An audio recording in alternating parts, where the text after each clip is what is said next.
church in Curitiba, Brazil has made a lifestyle of seed projects, truly the God-given ministry of local churches everywhere.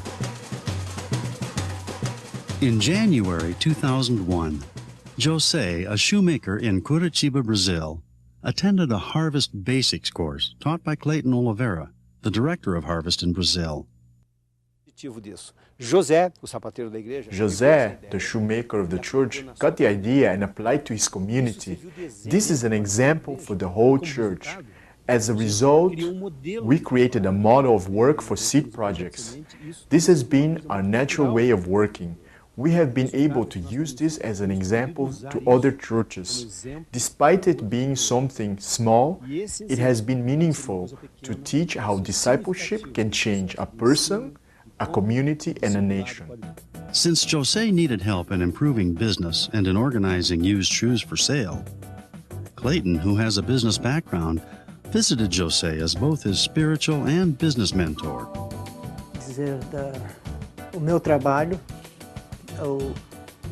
I am a shoemaker. This is what I do for a living.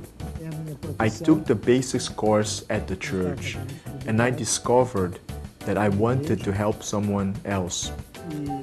So I took Michael as an apprentice, and I showed him the skills of a shoemaker. You see, this way, he could help his mother and also continue to live with his brothers. That is what I understood I should do. When Clayton arrived at the shoe shop, he met Micah, then a 14-year-old apprentice.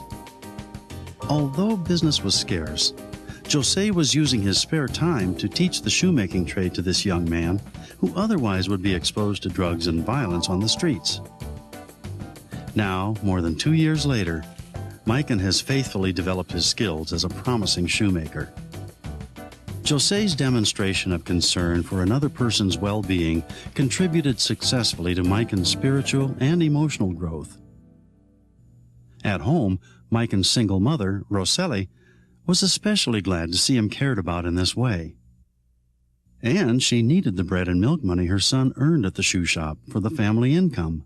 When I attended those studies, I learned how to take care of my family.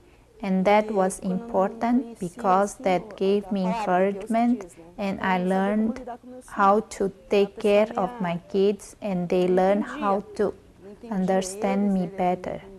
I learned that the people at the church cared for us.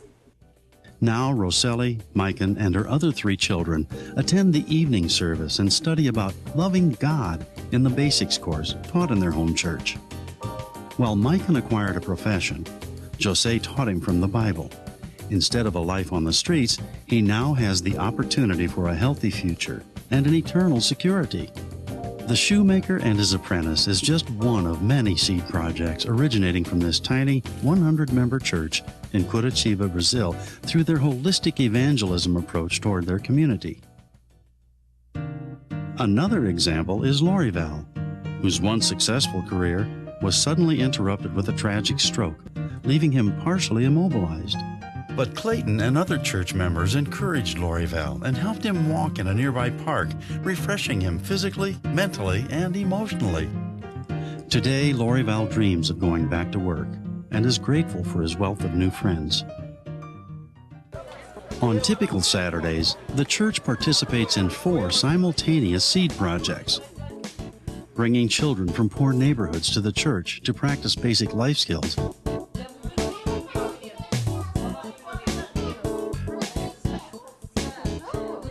At the same time, ladies from the church show others in the community how to do needlework. And a brief outreach to elderly persons living at a nearby nursing home. While many of these activities began as simple one-day outreaches, they have become a lifestyle of reaching people throughout the neighborhood they have claimed for Jesus Christ. Most of all, however, the entire church recognizes that ordinary tasks, when done to the Lord in a spirit of gladness and love, bless both themselves and those they help. Clearly, a vision for seed projects always grows into daily loves for one's neighbors.